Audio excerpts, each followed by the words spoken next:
All right, welcome everyone to the second episode of This One Time. And a quick recap. So at This One Time, we are sharing stories here from the trenches of hardware development. My name is Andrew Gillies. I'm the CTO and co-founder of Urban Machine. And as usual, I have Jorie Wisnefski joining us, and she's leading marketing efforts here at Urban Machine. And today we have Tyler Compton joining from the team. And Tyler's on the software team here. And Tyler's going to be sort of the star of the show today, leading us through the story. Before we jump into that, quick apologies on the little delay there we had getting out of the gate, a little bit of technical difficulties getting the live stream up and running, but we're up and running now, so that's awesome. I'll just say a couple more words on why we're doing this one time. What we've seen through our adventures in startup land, and I've been doing hardware startups for a little over a decade now, is unfortunately folks sort of working on the same annoying little problems behind the scenes all at the same time. And our hope here is that we can kind of put some of the trials and tribulations that we've been through at Urban Machine over the past year in the house, last year and a half, out there into the ecosystem with the hopes of starting a conversation that, maybe people can hear that story and get a little bit of a head start on what they're working on. And really just the idea is to allow us to all move down the field a little bit faster towards our goals.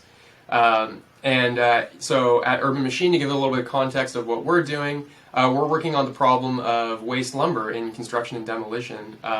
It's a surprising fact, but true, that in the U.S. we landfill about 37 million tons of lumber every single year. It's a staggering mountain of lumber that we landfill. And what we're doing is we're building automation, we're building robot systems that can reclaim that lumber and upcycle it into valuable products, so we can put it back into the built environment and create a more circular economy, circular ecosystem for these materials. So in today's episode, we decided to call it Communication Breakdown. That's the title. That's what we're going for today. And it's not communication between people. It's a communication between hardware devices. And I'm going to let Tyler sort of get into the details here. Maybe I'll just cue you up a little bit. So the communication we're talking about in this episode specifically is a communication between our central controller, which happens to be on a PC, so just like a normal computer. Imagine your laptop or something like that. It's running like Windows. We happen to be running on Linux, but something along those lines. And then that communication with a microcontroller. And a microcontroller is a small microchip designed to work more smoothly with actuators and sensors. So it has some real-time timing capabilities that you wouldn't get easily out of a main PC. So we're talking about the communication between the laptop and the microcontroller. So this story took place, we're rewinding the clock back, I guess just over a year now. Yep. It's just like, I was actually surprised when I was looking up some of the images for this, because it was in late February 2022, and we were actually migrating our whole stack, which was on ROS 1, and we were migrating to ROS 2, right? And there were some intricacies of the way that ROS 1 was communicating with our microcontroller that we were forced to change, right? So maybe you can take it from there. Yeah. So traditionally in the ROS 1 system, they provided this pretty nice communication layer between PCs and firmware called ROS Serial. And ROS Serial is really pretty simple under the hood, but it allows you to apply certain ROS communication concepts to your microcontroller and get started quickly in a somewhat distributed system like the one that we use. But like Andrew mentioned, we're really trying to be future-looking here and use ROS 2 stuff whenever possible. And so we used the closest ROS 2 analog we could find, which was micro ROS. And they really changed a lot about micro ROS. They made it quite a bit more advanced and made it feel a lot more like a full fat ROS experience. And we were really excited to get started with it. I don't know how much I should jump into immediately, but suffice to say there were problems. Yeah. Well, and I guess explain what the problem was and why you were even navigating. Oh yeah, like why we needed communication in the first place. Correct. Well, yeah. So in our system, the PC works as a kind of like an orchestrator for all the rest of our robot system, and the firmware takes care of the nitty-gritty details. So, for example, the computer might say, hey, firmware, move this axis or this piece of wood this amount right now. And it's the firmware's job to talk directly to the motor and make that happen. So we need a communication layer between those two that is relatively fast, feature-rich enough for us to send like positions and stuff, and reliable. So that was kind of what we came into the problem with. This is what we knew we needed. And maybe for a bit of context, I can just share. Yeah. So here's a quick snapshot of the system. So here's Tyler in winter, February last year, and here this was the first full scale prototype. Mm-hmm. This is really the first prototype that we were working on outside of that little benchtop setup that I had. Mm-hmm. So you can see Tyler sitting at the bench here. This is the laptop that we had that we were running the ROS stack on.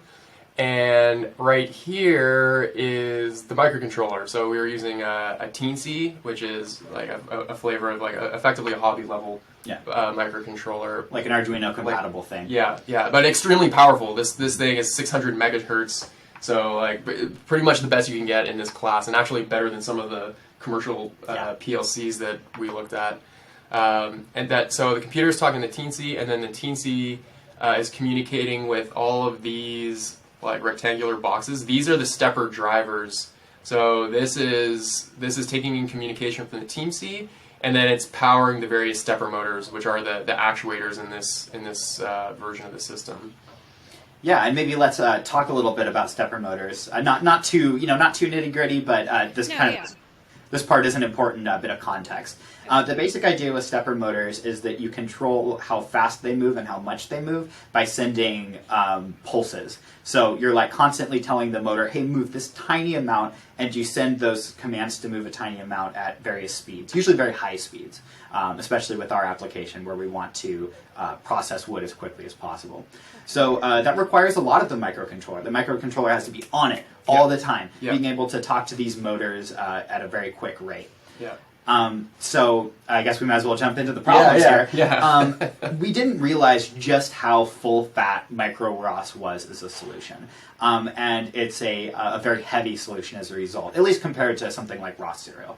And so, just to set the scene just a little bit more, this picture I think was taken at like 5 or 6. It was near the end of the normal workday, but we were really moving fast back then. We were really excited to get this prototype, get eyeballs on this prototype, and we were determined to get some motor movements going tonight, right? So we started with our micro ROS solution, and we found that it just slowed down the steppers so much. We just weren't able to send those quick pulses nearly as fast as we wanted to, or as consistently as we wanted to. Yeah. So we'd see behavior where the motor kind of hitches and moves slowly, and we were like, oh no. Because we didn't want to spend that day, jumping into micro ROS and trying to figure out how to optimize every aspect of it. We wanted to see action, right? Yeah. And this is probably another confluence of interesting things that folks run into where because we were also switching to Teensy at the same time, right? Okay. And there's this question of are the steppers going to work with the Teensy? Is micro ROS going to work with the Teensy? And we had actually tested both of those independently, right? So we had we had validated that the Teensy is able, we can run the steppers just off the Teensy without the PC or micro ROS in the stack, and we'd also run micro ROS and just got communication going between the PC and the Teensy, and we of course just assumed that they work independently, so of course they're going to work together. Yeah, we really thought we dotted our I's and crossed our T's on that one, but we found out that we didn't.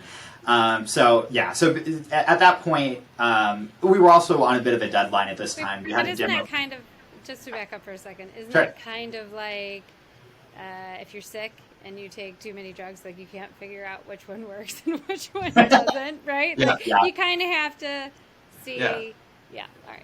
Go ahead. Yeah, exactly. And there's like this. At least we knew separately that they worked, and we just sort of assumed that the superposition of those, that would be fine, right? And we just sort of Right. skipped that step to the integration testing step is what we kind of glossed over there, right? Is like, how does it, now we have these two separate systems working independently, what do they look like, what is the interplay between these two things? And this is really where we started hitting some of the problems. Right, and just to kind of like build on your metaphor there, Jorie, it's like if you take a bunch of drugs when you're feeling bad and then you feel worse, you're like, okay, which drug do I blame? Which one right? works? You changed all these variables at once, it's hard to know which one caused it, right? Exactly. Okay. So we had a demo in a couple days. We really wanted to see these motors move so that we could make progress in other areas. And I remember Andrew and I kind of had a moment where we sat down and we were like, okay, what do we do? We had a couple options, right? We could switch back to Ross serial, but I was really pushing back on that at the time because that would require us to bring Ross 1 stuff back in, and it wasn't clear how we'd be able to migrate away from it in the future as we built on it. We could just really kind of, pound our heads against the table on the micro Ross thing and just hope we figured something out. But things weren't looking super good on that. And micro Ross is awesome. Like it's providing a lot out of the box there. But it was pretty new at this point in time, and it really was marched out on specific. It behaves slightly different on different microcontrollers. Right. And the teensy was sort of at the peripheral of one of these microcontrollers that micro Ross had coverage on. So we knew, like, okay, if we try to go down that rabbit hole, we're going to be running into things that literally no one has done yet, right? So there's a little bit of a consternation around going further down that pathway. Yeah, and none of us were like microcontroller experts at the time as well. So we also had to keep in mind our own capabilities and our own ability to diagnose this stuff. So the other solution, kind of the third solution, was, okay, we can take a step back from this really sophisticated system, being micro Ross, and use a simple, more well-known system. That one being just kind of using serial communication, connecting to the teensy over USB and sending basically comma-separated numbers to the microcontroller and getting comma-separated numbers back. And when you get your heart set on something really cool, it can sometimes feel like a bit of a bummer to step back to something like that. But it was a really well-known quantity, right? I had done projects with that before. Andrew, you almost certainly have. Everything was done on that. Like this is like the simplest, most vanilla thing that you could do over that communication bus. Yeah. But what triggered that? Like what flipped in your brain that said, okay, just go back to the basics? Well, I guess it was kind of desperation. Yeah, a little bit, right? A little bit. Desperation. Okay. It's kind of without jumping too much into it. It's kind of when we were looking for solutions here, we found that there's this big gap between super simple microcontroller communication, comma separated numbers, and really sophisticated like PLC level industrial communication, like CAN open and stuff like that. And we were really very much so in the middle, right? We wanted a good solution that wasn't crazy complicated and could work on microcontrollers. So, I guess desperation. I guess grasping for something familiar that we knew would work. Yeah. And there's also a little bit of like, well, let's just poke at it a little bit further, right? Like it was like we weren't in a position to make a fully committed decision one way or another at that point. Mm-hmm. But there was a proposition of like, okay, why don't we try a little side experiment, right? Mm-hmm. Yeah, I made a deal with Andrew. Andrew was open to it, but he was a little bit concerned because it would require us to write some code up front. And again, we were on a bit of a time crunch here. So I said, okay, if you go pick up pizza for us to eat dinner tonight, I'll have a prototype ready for you by the time you get back. And if I don't, then we'll maybe explore other options. Right? Andrew, were you down for the challenge? Did you run to the pizza place? Absolutely. Yeah, I had it up on my phone. We have a favorite pizza spot in downtown Oakland that is our go-to for Urban Machine. Mm-hmm. Tikka masala Shout out pizza. to... Yeah, that was Basil, right? Yes, I do. Yeah, Basil. Okay. Good stuff. Basil pizza. Yeah, highly recommend. So we had the go-to spot. Not a lot of pushback when I offer that. When it's getting to that time of night. Yeah, makes late nights a little more fun. Yeah. So yeah, that was the deal. So Andrew ran and grabbed the pizza, and I, got on my laptop and banged it out, with as much quality and speed as I could. And lo and behold, it worked. And maybe we shouldn't be surprised because this was a known quantity, a system we worked with before. But man, it was really relieving. I think we have a video to show. I'll flip over. So this is sort of the result of that. And what you're seeing here is Tyler holding that stepper, and you're seeing just this really, really responsive action from the servo. Really smooth acceleration, deceleration, smooth motion. I wish I had a video of the stilted motion from the initial stack to show the before after. Unfortunately, this is all I have. I think I have one other video. So there's one going there. And here's Tyler looking way too calm. I know. About the situation. Just outwardly calm. Inwardly, it was a tsunami. You're like, I knew it was going to work the whole time. Yeah. There's no affect in your face at all. There's actually a question on LinkedIn Live asking, do you see your current stack as what you will scale with, or will you need to evolve into an Oracle-type solution to aggregate your stack together in a complete ecosystem? Well, that's a great question. Yeah. I have to admit, I don't entirely understand the part of the question relating to oracles. Maybe if that person would want to dive into that a little more, I'd be happy to answer that. Michael, could you clarify your question a little bit with the oracle? He has oracle in quotes. Okay. So, well, I can't answer the question about all-seeing, the idea of having an all-seeing real-time communication bus. Yeah. Okay, so I actually think there's two good questions there. The first question: are we going to keep this kind of basic serial solution as we scale? The answer is probably no. We've had a lot of luck with it. It's actually been very reliable, and we're still using it today, and it hasn't really slowed us down.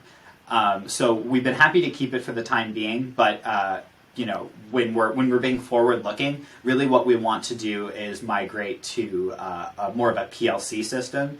Where we have industrial servos and instead of a Teensy microcontroller, a PLC, and then the communication could be something quite a bit more robust, like CAN-open, EtherCAT. EtherCAT is probably more likely, because we're looking at back-off systems. So no, this won't be our system forever, and it does have some theoretical downsides, even though we haven't hit them in our testing.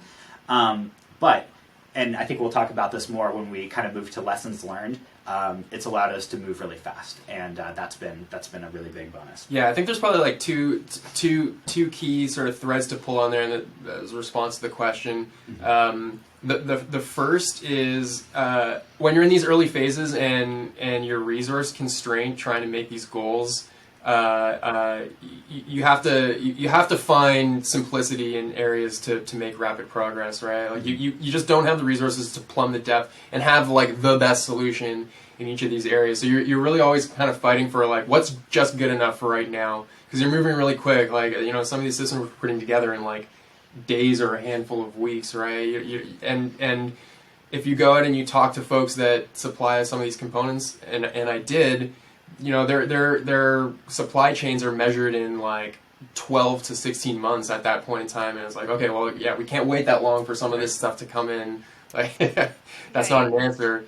So, like dealing with the constraints and the resources and the time that you have, and getting something that's gonna work for where you are, and that is just enough has just enough features to it to get you what you need to prove at that point in time. So that's like the one lesson there. And then the second thread is more specific to our stack, being clever about how you architect the system with regards to communication. Right? Like we've gone out of our way to make our system not super reliable on that communication protocol. Okay. So we can be very robust. We can kind of we have this sort of separation. We make the firmwares as simple as possible, so that if we miss messages, if there's a problem with the bus there, it's not a big threat to us. It's easy for us to back off of that, and take a different action. Yeah, in particular with our serial solution, there's no guarantee that a message will actually be received by the device that you're sending it to. So whenever we send a message, we assert the entire state of the system, so that if you miss a message, or we send messages very regularly, and each message asserts the state of the system. So if you miss one message, you're not actually missing anything. Okay. Seems like a good, fail-safe. Yeah, right?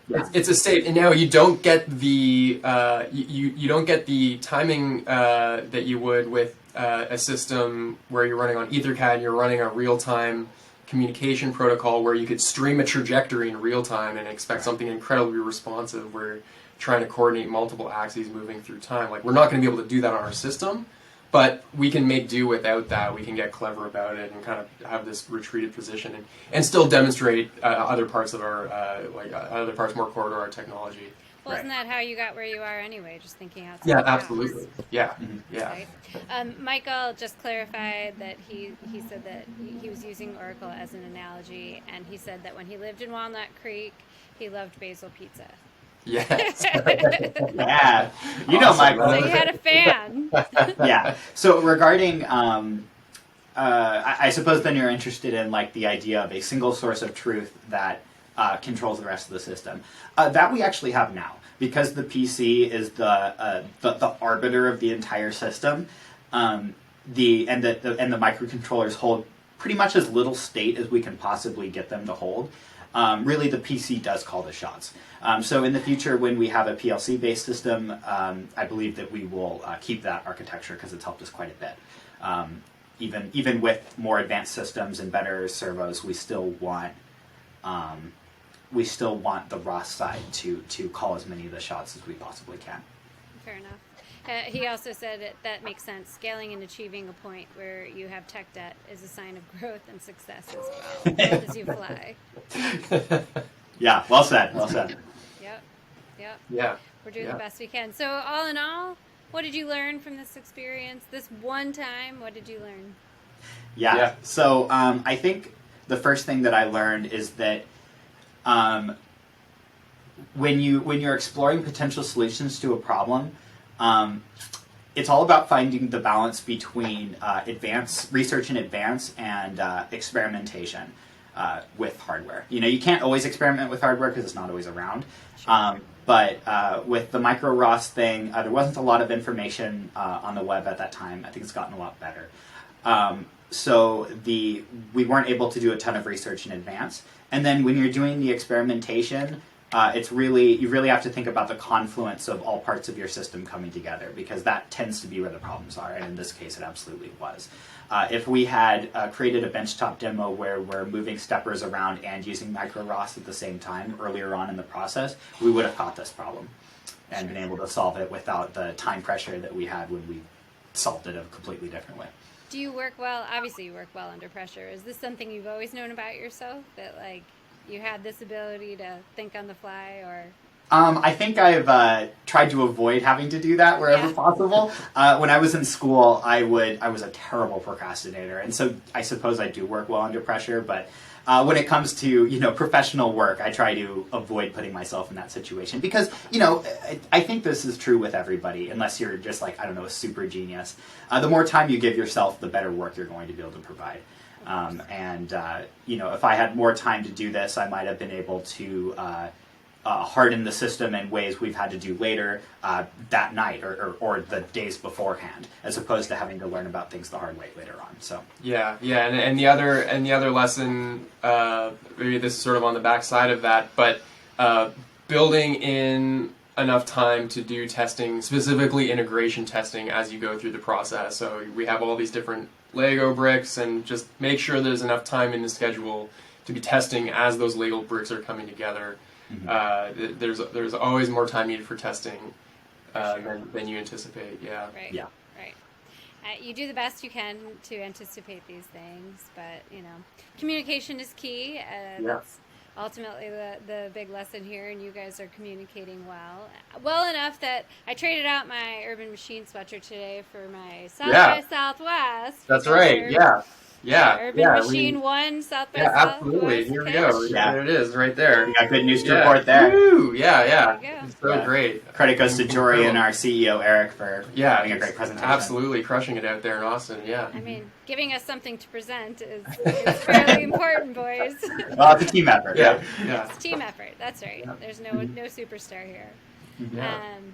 Well, I think that we will keep teaching what we can about this one time we learned something at Urban Machine, right?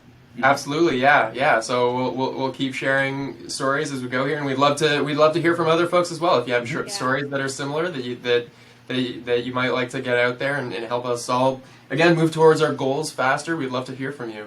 And then just as we wrap up, one more plug, we are hiring here at Urban Machine across the whole team. So if you're interested in working at the intersection of sustainability and cutting edge robotics, especially for our built environment, look us up. urbanmachine.build is our website.